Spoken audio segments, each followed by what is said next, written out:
제가 오늘 여러분과 함께 나누고자 하는 말씀의 제목은 미래 준비 그리고 재물 관리라고 이야기를 했어요. 제가 미래 준비 콤마를 찍지 않고 그리고라는 단어를 썼어요. 왜 그렇게 썼을 것 같아요? 여러분이 알아서 생각하시면 돼요. 그러나 하여튼 제 나름대로는 의미를 담아서 그렇게 했습니다. 여러분이 제목을 보시면은 오늘 제가 말하고자 하는 포인트가 어디 있는지 잘 아실 거예요.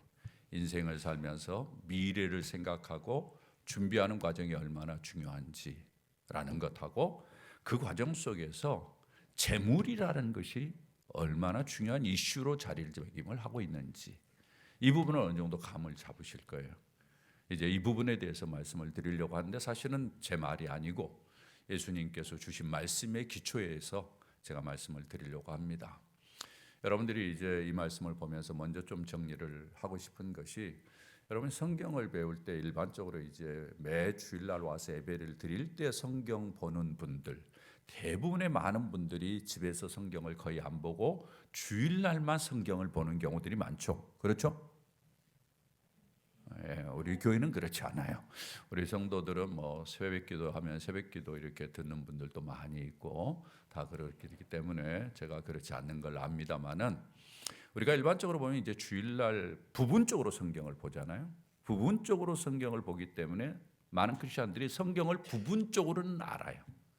그런 이야기 들어봤어 이렇게 알아요. 그런데 그 말씀이 왜 거기에 있는지 또 앞뒤로 연결해서 그 말씀이 의미가 진정 어떤 것인지에 대해서 좀 더 폭넓게 잘 몰라요. 그러니까 무슨 말인가 하면은 그렇게 되면은 이 지식이라는 것이요 조각조각 나가지고 이게 파워가 없어요. 제가 언젠가 한번 여러분에게 이야기를 했는데 지식이 쌓여야 된다고 그랬죠. 기억나세요?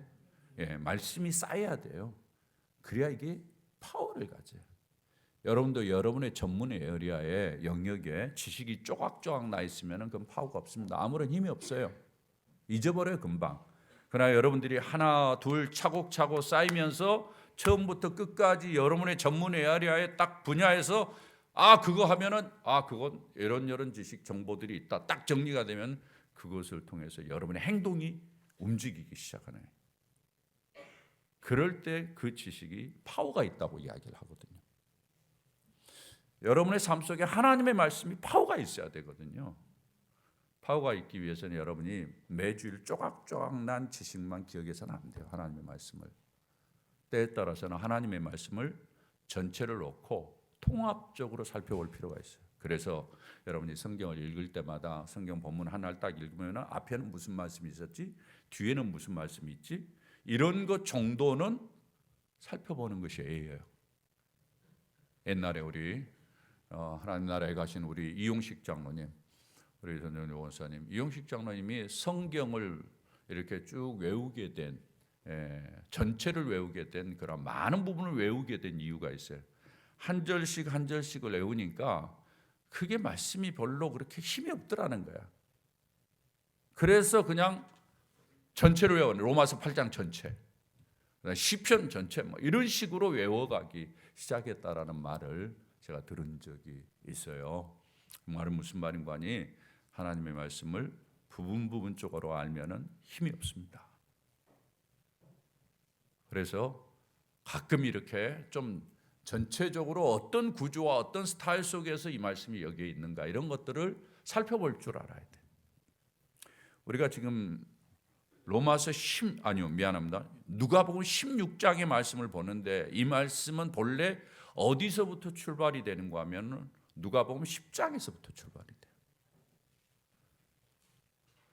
누가복음 10장 전까지는 예수님께서 주로 12제자들에게 이야기를 했어요. 12제자들에게. 근데 로마서 10장을 넘어서면서 예수님의 제자들이 팍 늘어납니다. 12명에서 몇 명? 70명으로 늘어나요. 70명으로 늘어나면서 그 70명과 함께 주변에 있는 사람들에게 예수님께서 말씀을 주시는 거거든요. 그 말씀이 전부 다 어떤 면에서는 중요한 부분들을 다루고 있어요. 제자의 폭이 넓어졌어요. 앞으로 제자들이 더 많아질 거예요. 그 제자들에게 이 땅을 사는 동안에 예수 그리스도의 제자로 어떻게 사는 것이 복된 인생이 될 것인가? 이걸 예수님께서 쭉 이야기를 하시는데 그것이 예수님의 제자들의 인생의 핵심 주제들이라는 거예요. 여러분 그걸 잊지 않으셔야 돼요. 제가 그것을 여러분이 이해하기 쉽게 한번 큰 그림으로 볼 수 있도록 하기 위해서 차트로 좀 정리를 했습니다. 한번 볼 수 있기를 바랍니다. 예수님께서 누가복음 10장 이후로 계속해서 언급한 주제들을 한번 보세요. 제일 먼저 무엇에 대해서 이야기를 했어요? 말씀과 기도에 대해서 이야기했어요. 여러분 기억나세요? 막달라 마리아와 마르다와 마리아 사건 기억하시죠? 예수님이 누구를 칭찬하셨어요? 마리아를 칭찬하셨죠. 마리아가 더 좋은 것을 선택했다. 뭐가 더 좋은 거예요? 말씀을 듣는 것을 더 중요시 여겼어요.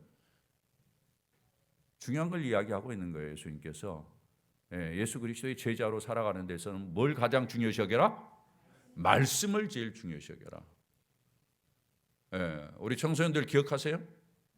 하나님의 말씀이 우선이에요. 하나님의 말씀이 첫 번째예요. 하나님의 말씀을 떠나면은 껍데기가 되기 쉬워요.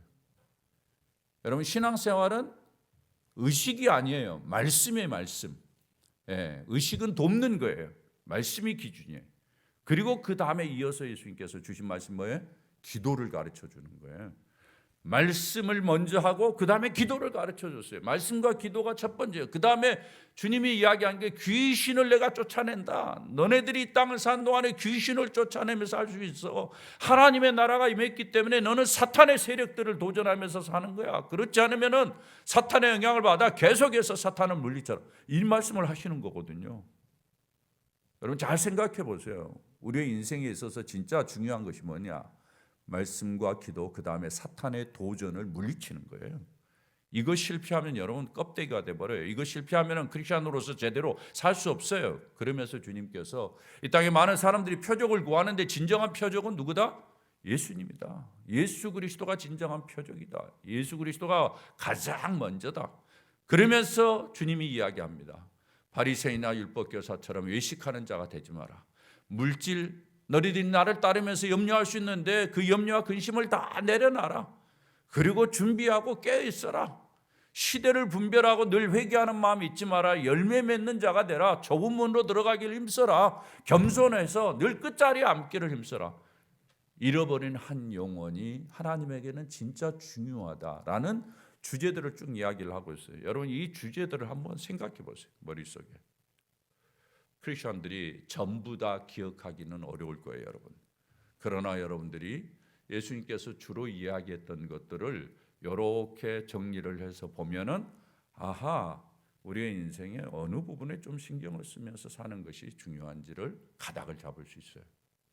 말씀과 기도 잊지 않고 사탄과의 싸움인 것을 잊어버리지 아니하고 예수님만이 답이다라는 것을 꼭 잊지 말고 그 다음에는 외식하지 말고 염려하지 말고 깨어있고 이런 식으로 계속 몇 가지를 교만하지 말고 늘 회개하고 열매에 대해서 신경을 쓰고 좁은 길로 가고 이런 의식을 가지고 여러분이 인생을 산다면은 여러분이 훨씬 더 복된 인생을 살아가라고 저는 믿습니다. 우리 친구들 교회 성도들이 저와 함께 신앙생활하면서 이런 것들이 여러분의 머릿속에 계속 남아있어서 교회가 단순히 예배만 드리고 끝나고 뭐 의식만 치르고 떠나가는 것이 아니라 이 지식과 정보가 여러분 안에 내면화돼서 여러분의 인생을 바꾸고 여러분의 인생을 훨씬 더 다이나믹하게 만드는 축복이 있기를 주의 이름으로 축원합니다. 진짜예요. 꼭 그렇게 하셔야 돼요. 여러분 제발 저랑 신앙생활하면서 잘못하면은 우리가 껍데기가 될 수 있어요. 잊지 말고 이 부분들을 늘 생각하십시오. 염두에. 그런 가운데 오늘 주님께서 예수님의 제자로 우리가 이 땅을 살아가잖아요.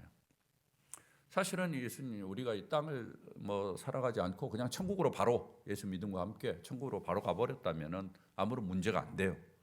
근데 우리는 이 땅을 살아야 되잖아요. 이 땅에는 계속해서 사탄이 움직이고 있고 이 땅에는 계속해서 사탄이 우리를 미혹하고 있거든요.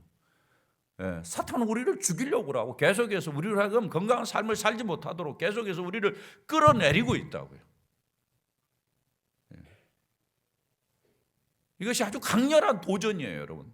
여러분의 삶 속에도 느끼겠지만 이런 것들을 뛰어넘는 인생을 살아가기 위해서 주님이 오늘 위해서 말씀을 하나 주십니다. 이게 뭔가 하면 오늘 이야기하는 것은 바로 미래를 준비하며 그 다음에 재물을 잘 다루라는 것입니다.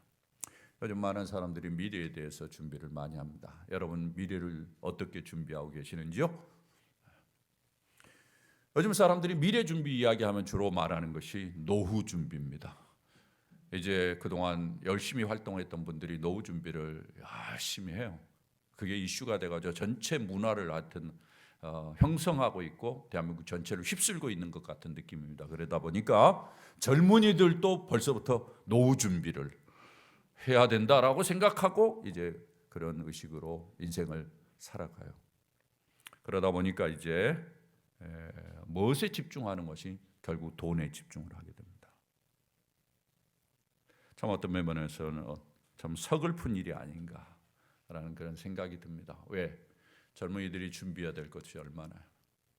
젊은이들이 자기의 미래를 위해서 준비해야 될 것이 얼마나 많습니까? 여러분 그렇지 않습니까? 일반적으로 미래를 준비한다 했을 때는 재정 관리도 해야 되겠지만은 젊은이들이 자기의 직업에 자기의 능력의 역량을 계속해서 개발하는 일들을 준비해야 되겠고 건강도 잘 관리를 해야 되고 사회 속에서 살기 위해서 인간관계 네트워킹을 잘 구축하고 그런 것들을 준비해야 되고 그 다음에 미래에 얼마나 변화들이 많이 일어날 거예요. 이 변화들에 대해서 어떻게 대응하면서 살아갈 것인가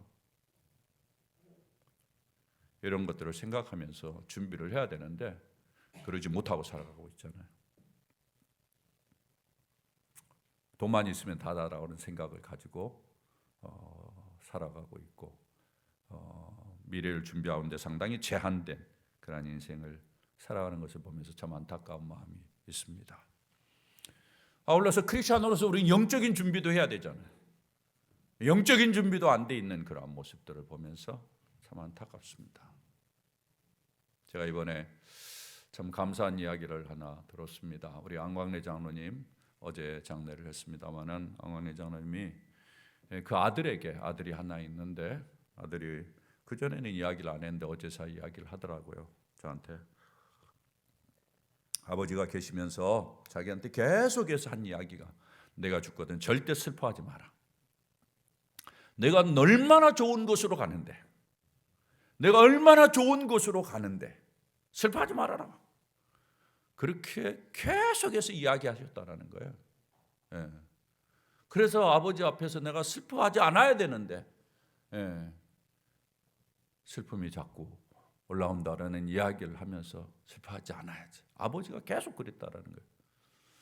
제가 그 이야기 단순한 한 이야기지만은 그분이 영적으로 어떻게 준비하면서 인생을 살았는지에 대해서 가늠해 볼 수 있는 그러한 표현이었습니다. 제가 참 감사하게 생각했어요. 영적인 부분을 이렇게 준비하는 이런 부분. 오늘 이제 우리가 준비해야 될 것들이 많이 있지만은 그 중에서 이제 이 미래를 준비하고 그것이 재물과 연관이 돼 있어요. 참 어떻게 보면은 왜 예수님께서 이 이야기를 하셨을까? 아마 당대에도 이것이 가장 큰 이슈가 아니었겠는가라는 생각이 좀 듭니다. 오늘날도 늘 미래 준비하면 돈과 연관이 된 것처럼 당대에도 그랬던 것 같아요. 예나 지금이나 사람들은 똑같은 것 같습니다. 여러분 일단 우리 본문의 내용을 좀 보도록 그렇게 하겠습니다. 1절에 보면은 이렇게 시작합니다. 또한 제자들에게 이르시되, 자 이건 제자들에게 하는 이야기예요. 예수님께서 어떤 부자에게 청지기가 있는데 그가 주인의 소유를 낭비하는 말이 그 주인에게 들린지라. 청지기가 주인의 재산을 낭비하는 거죠. 이 소식이 들려온 거예요. 그 소식을 들은 주인이 반응을 합니다. 2절을 봅니다. 주인이 그를 불러 이르되 내가 내게 대하여 들은 이 말이 어찌 됨이냐. 내가 보던 일을 세마라 청지기 직무를 계속하지 못하리라. 참 흥미로운 표현이 있어요. 어떻게 보면은 참 이 주인이 지혜롭다라는 생각이 들어요. 이런 데서 이제 인생의 여러 가지 지혜를 교훈을 얻을 수 있는데 소문을 듣고 이 주인이 다짜고짜 어떤 결정을 하면서 대처하지 않아요. 재미있는 것은 그런 소문이 들었을 때 본인의 이야기를 들어서 확인하는 거예요. 인생을 사는데 상당히 중요한 지혜입니다. 여러분 누구에 대해서 소문을 들었을 때 여러분 함부로 단정하면 안 돼요. 맞습니까? 절대 그렇게 대처하지 마세요. 본인을 통해서 확인하기 전까지는 절대 어떤 정보도 추측하지 마세요. 알겠어요? 이건 상당히 중요한 제가 봤을 땐 지혜인 것 같아요. 그래서 여기 주인이 그런 소문을 들었지만 소문의 기초에서 결정을 내리지 않습니다. 그 사람을 불러가지고 이야기를 듣고 어떻게 된 거냐 이렇게 물어보는 거죠.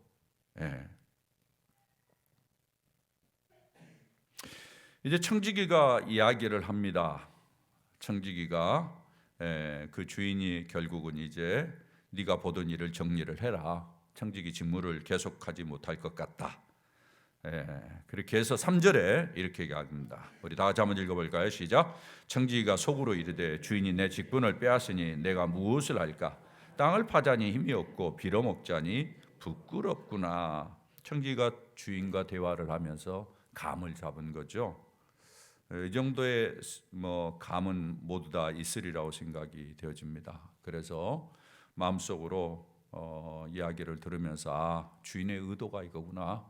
내가 주인의 의도를 잘 파악하고 그 다음에 내 행동을 결정을 하는 것이 중요하다라는 사실을 이 사람이 마음속으로 다짐을 한 거예요.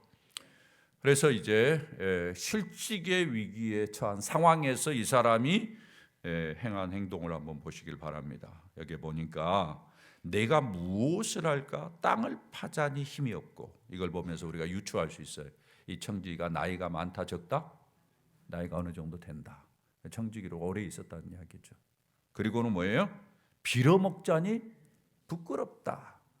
청지기로 있을 때 이 사람이 다른 사람한테 그래도 좀 그렇게 꿀리지 않게 살았을 거 아니에요. 근데 이제 쫓겨내가지고 빌어먹자니 부끄러운 생각이 들 수밖에 없죠. 이게 뭐예요? 이 사람이 자기의 위치와 자기의 형편과 사정에 대해서는 정확히 분석을 하는 사람이에요. 이럴 때 내가 나이 들었어도 뭐 할 수 있어. 이렇게 만용을 부리면 돼요, 안 돼요? 안 되지. 봤을 때는 이 사람은 상당히 지혜로운 사람이에요. 제가 봤을 때는. 그리고는 그가 고민을 하다가 자기 형편을 보면서 과도하게 결정하지 아니하고 과도하게 욕심을 부리지 아니하고 자기가 이제 할 일을 알았다라고 이야기합니다. 4절에 뭐라고 이야기합니까? 내가 할 일을 알았도다. 이렇게 하면 직분을 빼앗긴 후에 사람들이 나를 자기 집으로 영접하리라 하고 주인에게 빚진 자를 일일이 불러서 빚을 어떻게 해줘요? 탕감을 해주는 것입니다. 그래서 어떤 사람에게는 50%, 어떤 사람에게는 20% 탕감해 주는 것. 여기에 이 본문에 문제가 있습니다. 그래서 이 본문은 오랫동안에 사람들에게 혼돈을 가져왔어요. 여기 오해가 생기는 거예요. 주인의 재산을 함부로 한, 자기 마음대로 한 이 사람. 이 사람이 어떻게 지혜롭다고 이야기할 수 있느냐? 왜냐하면 그 다음에 보면은 5절에 주인에게 빚진 자, 미안합니다. 그 8절에 주인이 이 옳지 않는 청지기가 이를 지혜 있게 하였으므로 칭찬하였으니, 이런 말이 있거든요. 그래서 사실은 이 본문이 많은 오해를 가져옵니다. 자기가 살기 위해서 나쁜 짓을 하는 듯한 그러한 모습이 이 본문에 보이기 때문에. 그러나 이 본문이 이제 중요한 것은 우리가 잘 이해하기 위해서는 꼭 기억해야 될 것은 이 본문이 비유라는 것입니다. 비유. 예수님께서 1절에 비유로 말씀하신 거거든요. 이것을 비유로 어떤 부자에게 청지기가 있어. 이런 이제 비유 형식으로 주님이 말씀하셨기 때문에 비유는 여러분 잘 아시는 것처럼 하나하나가 의미가 있는 것이 아니에요. 그 비유는 전체적으로 하고 싶은 이야기가 딱 하나 있거든요. 그 이야기를 하는 목적이 있기 때문에 다른 것에 너무 이렇게 저렇게 집중할 이유가 없어요. 그리고 이 본문을 약간 그때 당시의 문화를 좀 이해하면 이해하기가 쉬워요. 우리나라는 좀 그런 문화가 아닙니다만 서구 사회에서는 약간의 그 청지기 매니저, 전체 제너럴 매니저 같은 사람이 가지고 있는 특권이 있어요.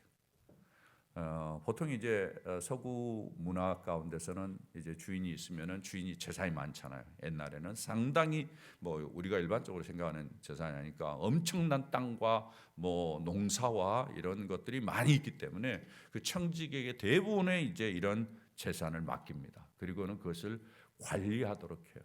그리고는 이제 성경에서 우리가 가끔 본 것처럼 청지가 나중에 이제 그것을 어떻게 활용했는데 주인과 결산을 하는 이런 스타일로 이렇게 문화가 형성돼 있어요.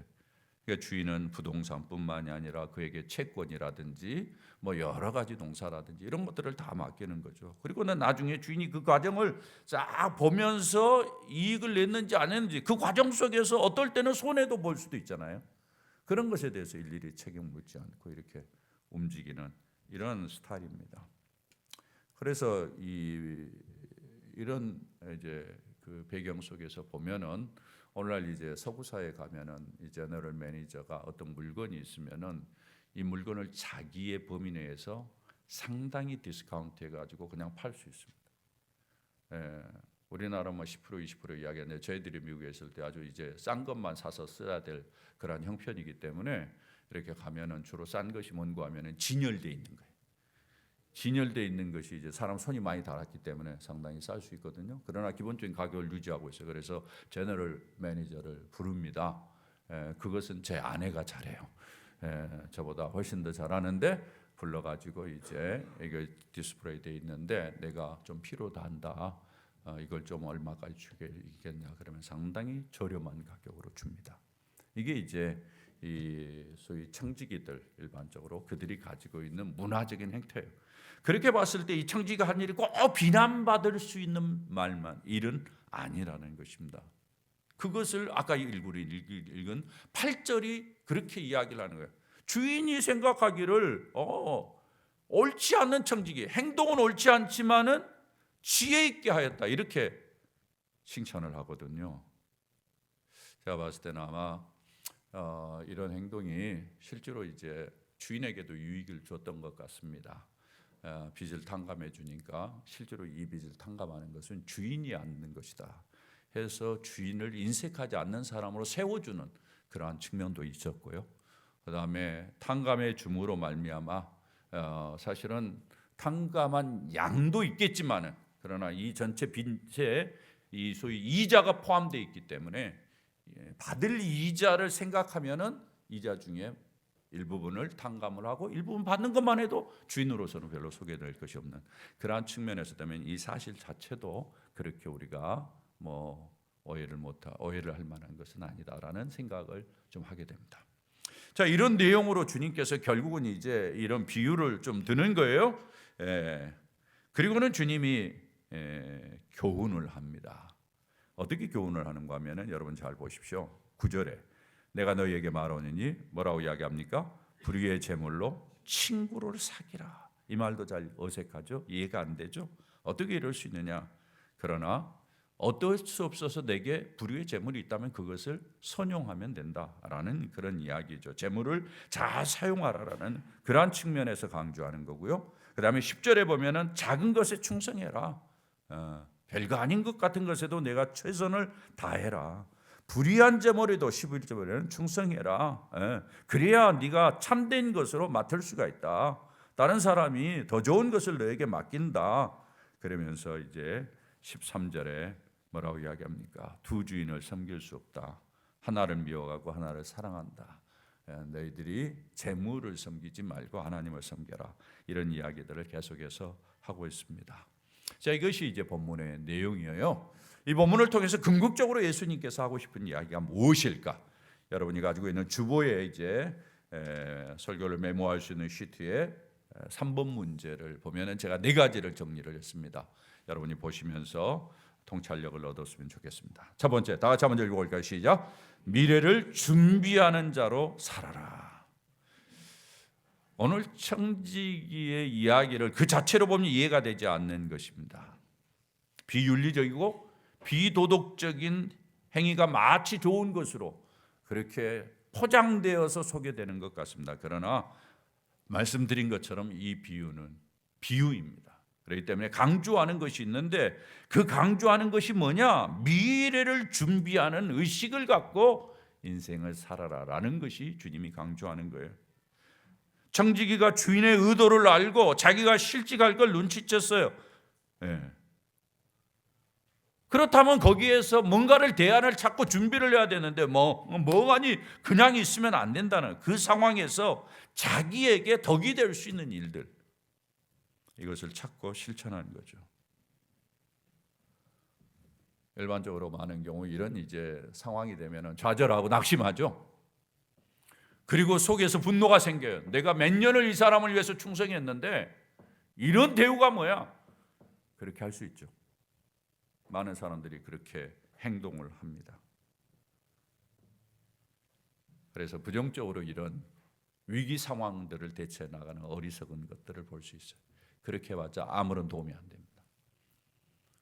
이 본문에서 지적하는 것은 그런 행동보다는 이 사람처럼 자기가 할 수 있는 것이 뭔가, 자기의 역량이 무엇인가, 자기의 능력의 범위 내에서 준비할 수 있는 것이 무엇인가를 잘 생각하면서 지혜롭게 처신을 한 겁니다.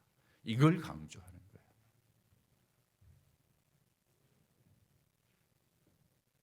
그래서 주인이 이걸 칭찬을 하는 거고, 바로 이어서 예수님께서 여러분이 보시면은 8절 뭐라고 이야기합니까? 예수님이 바로 이어서 8절 중반절 이 세대 아들들이 자기 시대에 있어서는 빛의 아들들보다 뭐라고 얘기해? 더 지혜로움이니라 이렇게 말씀하세요. 이 부분에 예수님이 하신 말씀이거든요. 예. 세상 사람들이 이렇게 지혜롭게 행동하는데 예수 믿는 사람들, 빛의 자녀들 사람들이 왜 가만히 있느냐? 이게 주님의 도전이에요. 그러니까 뭐예요? 예수 믿는 사람이어도 계속해서 머리를 돌리고 생각을 하고 상황을 잘 분석하면서 지나치지 아니하게 덕을 세우면서 대처 나갈 것들을 고민을 하라는 이야기예요. 멍하니 있지 말라. 어떻게 보면은 우리가 하나님 앞에 기도하면서 하나님 이렇게 저렇게 해주십시오 라고 기도하고 멈추어 있는 경우가 많죠. 그렇게 하지 말라는 이야기예요. 기도를 하지 말라는 이야기 아니에요. 기도를 하지만은 그 상황에서 내가 할 수 있는 것이 무엇인가를 찾으면서 지혜롭게 행동하는 것이 필요하다는 이야기를 하고 있습니다. 사랑하는 여러분, 우리는 현재를 살아가는 사람들입니다. 그러나 분명한 것은 지금의 현재가 미래와 맞닿아 있어요. 그러므로 현재를 사는 모습이 나의 미래를 결정합니다. 내가 오늘을 어떻게 살아내느냐가 미래를 결정하는 거예요. 그런 면에서 늘 미래를 준비하는 의식을 가지고 오늘을 살아야 되고, 여러분이 미래에 기대가 있을 거예요. 미래의 기대를 가지셔야 돼요. 왜? 그 기대가 오늘을 만들어내는 거예요. 미래의 기대가 없는 사람은 오늘을 제대로 살 수가 없어요. 미래의 꿈을 가지고 비전을 가져야 되는 이유가 바로 여기에 있어요. 우리 청소년들 오늘 예배에 참석했는데 여러분 꿈을 가지셔야 돼요. 비전을 가지셔야, 미래에 대한 기대를 가지셔야, 그림을 그리셔야. 여러분이 10년 후에 20년 후에 어떤 모습이 될 건지를 그림을 그리세요. 그리고 오늘을 준비하면서 사셔야 됩니다. 그것이 주님이 우리에게 보여주신 것입니다. 주님께서 예수님의 제자들이 예수님을 쫓아다니면서 가만히 있는 것, 그걸 보면서 주님이 지금 이 이야기를 하고 있는 거예요. 나만 쫓아다니면서 멍하게 있지 말라는 이야기예요. 나 쫓아다니면서도 미래를 생각하고 미래를 준비하면서 살라는 이야기죠. 상당히 중요한 이야기를 여기 하고 있습니다. 사랑하는 여러분, 우리가 인생을 살면서 하나님의 자녀로 살아가면서 더 깨어 기도하고, 그리고 하나님이 내게 주신 상황과 여건이 무엇인가를 보면서 그 안에서 내가 할 수 있는 일들을 더 찾아서 열심히 하고, 또한 나의 인격과 나의 성품, 나의 말과 행동, 이런 것들도 미래를 위해서 잘 준비하면서 잘 다듬어 가시면서 더욱더 부유하고 풍성한 삶, 복된 삶 살아갈 수 있기를 주의 이름으로 축원합니다. 이것이 주님의 오늘 여러분을 부탁하는 거예요. 두 번째입니다. 다 같이 한번 읽어봅니다. 시작. 재물을 잘 써라. 재물을 모으는 것도 중요하지만은 잘 쓰는 것입니다. 의미 있게 쓰라는 거예요. 여기 보면 내가 너희에게 말하노니 불의의 재물로 친구를 사귀라. 재물이 내가 원치 않게 내가 모르는 사이에 또 내게 주어졌는데 알고 봤더니 이게 불의한 재물이야. 그런다 할지라도 그것을 가지고 친구를 사귈 정도. 그러니까 내가 원치 않는 방향에서 이런 것들이 생겼다 할 때 친구를 사귈 정도로 재물을 의미 있게 잘 쓰라는 이야기예요. 오늘 성경의 주인공은 청지기입니다. 청지기와 연관해서 계속해서 성경이 강조하는 것은 뭔가 하면은 깨어 있으라는 이야기거든요. 주인이 올 때 준비가 되어 문을 열 준비가 되어 있으라는. 청지기는 여러분 잘 아는 것처럼 재물을 잘 관리하는 사람이에요. 예. 그리고는 주인이 올 때 정산을 해야 되거든요. 그때까지 깨어 있으면서 잘 하라고 그때까지 잘 관리하는 것이 필요해요. 이 말은 무슨 말입니까? 청지기가 가지고 있는 것은 영원하지 않다라는 것입니다. 청지기가 관리하는 것이 영원하지 않다라는 것이에요. 언젠가는 정산을 내고 언젠가는 끝내야 된다는 이야기죠. 그렇다면은 지금 가지고 있을 때 의미 있게 잘 쓰라는 이야기입니다. 사랑하는 여러분, 저는 크리스천들이 열심히 일해서 재물을 모아야 된다고 생각합니다. 그러나 성경에 보면은 단순히 모으는 것이 문제가 있는 것을 보여줘요. 예. 부자가 재물을 모았어요. 잉여재산이 많아져요. 잉여재산은 의미 있게 써야 되거든요. 그런데 성경에 뭐라고 이야기합니까? 더 큰 창고를 짓는 거예요. 더 크게 지어요. 예. 증식만 하는데 관심이 많아요. 주님께서 하는 이야기, 오늘 저녁에 내가 네 생명을 찾거든. 이렇게 이야기를 하거든요. 그것이 누구 것이 되겠느냐? 그런 사람 많잖아요. 우리 주변에. 예. 이것저것 모아놓고 다른 사람에게 구두쇠처럼 이렇게 하지만 나중에 뭐예요? 그 재산이 누구 것이 돼요? 결국 얘들 싸움만 일으키는 거예요. 자녀들에게 싸움만 일으키는 거예요. 잘 쓰라는 이야기. 저는 크리스천들이 그런 면에서 지금까지 사실은 그래도 한국교회 크리스천들이 상당히 재물을 잘 써왔다 이렇게 생각을 합니다. 물론 그렇지 않은 사람도 있겠지만은 제가 아는 많은 분들은 진짜 의미 있는 일에 진짜 크게 썼어요. 그래서 한국 교회가 이만큼 왔어요. 예. 학교도 많이 짓고 어쩌면 교회도 많이 짓고 참 헌신 많이 했어요. 지금도 그런 분들 많아요. 제가 아는 분들만 해도 지금 아침에 우리가 틀고 있는 컴패션 여기에 수년 전부터 1년에 100억 이상을 거기에 기증을 해요. 예.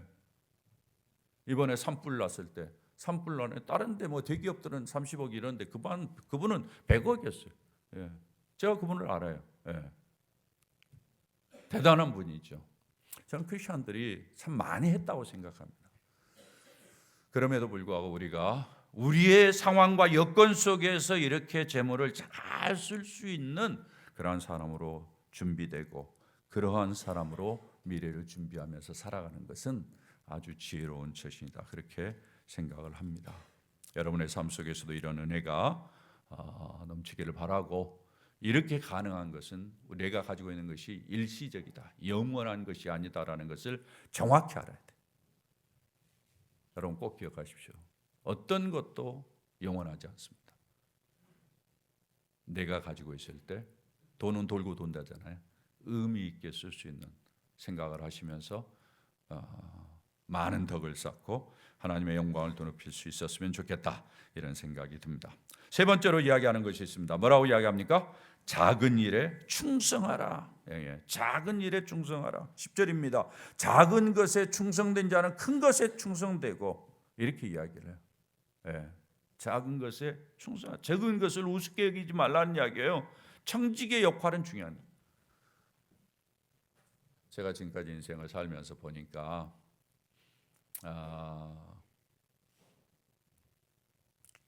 훌륭한 리더십 역할을 하는 분들이 사람들이 속고 있는 게 있어요. 뭔가 하면은 큰 사람은 선이 굵다 이것만 알아요. 그런데 제가 본 수많은 사람들 가운데서 리더십 역량을 발휘하는 사람에게 발견한 특징은 아주 꼼꼼하다라는 거예요. 섬세하다라는 거예요. 그리고 아주 적은 것에 주의를 기울인다라는 거예요. 이건 제가 배운 것입니다. 적은 일에 충성하셔야 돼요.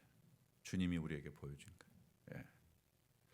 저는 우리 성도들이 주님을 섬기면서 적은 일을 우습게 여기지 않았으면 참 좋겠다, 이런 생각이 듭니다. 교회에서 섬기는 일도 저는 주로 이제 교회에서 여러분 섬기는 일들만 보게 되는데, 여기에서 적은 일이라고 여러분 우습게 여기지 마십시오. 예. 밖에 있는 일 속에서도 저는 그렇다고 생각해요. 여러분 적은 일에 집중하셔야 됩니다. 예. 그래야 열매가 있어요. 예. 남의 것을 여러분 우습게 여기지 마세요. 남의 것이라고 함부로 하면 안 돼요. 저는 인생을 살아오면서 저도 부교육자 생활을 18년 했는데 그 전에 그 전도사까지 합치면 더 되죠. 한 교회에서 제가 18년 지냈습니다만은 적은 것에 충성하는 거예요. 적은 것에. 그래야 하나님이 큰 것을 맡기셔요. 예수님이 이야기한 게 그거예요. 예수님이 너희들이 적은 것에 충성해야 참된 것을 내가 맡기지 않겠냐 하는 이야기예요. 이것저것 따지지 아니하고 충성된 자를 주님이 찾는다라는 것입니다. 여러분, 그런 면에서는 여러분 일이 주어질 때 큰 거냐 적은 거냐 따지지 말고 무조건 충성할 수 있기를 주의 이름으로 부탁합니다.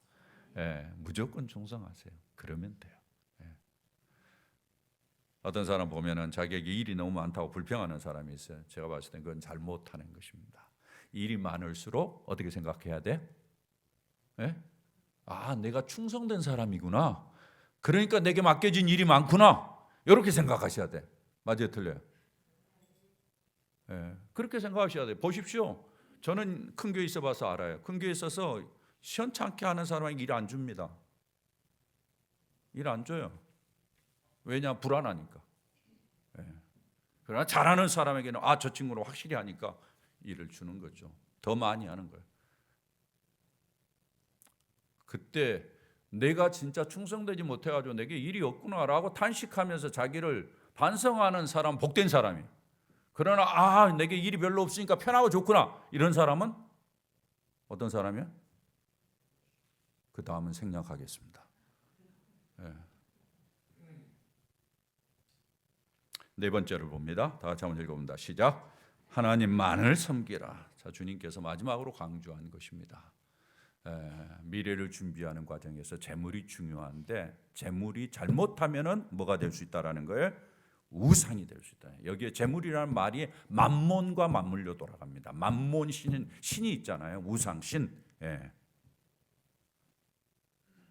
재물이 주인이 되면 재물이 우상이 되고 재물이 나를 지배해요. 미래를 준비하는 분의 많은 분들이 재물에 신경을 쓰죠. 우리가 다른 것도 다 준비를 해야 되겠지만, 그러나 재물도 한 부분이니까. 그러나 거기에 빠지다 보면 그것이 우상이 되고 그것의 지배를 받아요. 제가 봤을 때 가장 불행한 일이 아닌가라는 생각이 듭니다. 여러분이 재물을 뛰어넘는 인생을 살 수 있기를 부탁을 드려요. 특별히 하나님을 믿는다고 하면서도 그러면 안 되죠.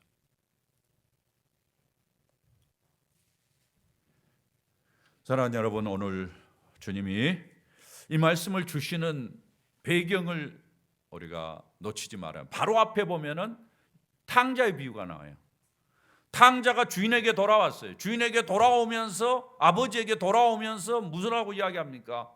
이제는 아버지의 아들이라고 내가 칭함을 받는 걸 감당치 못하겠습니다. 그러면서 뭐라고 그래요? 나를 품꾼의 하나로 여겨주십시오 그래요. 품꾼의 하나로. 종으로 여겨달라는 거죠.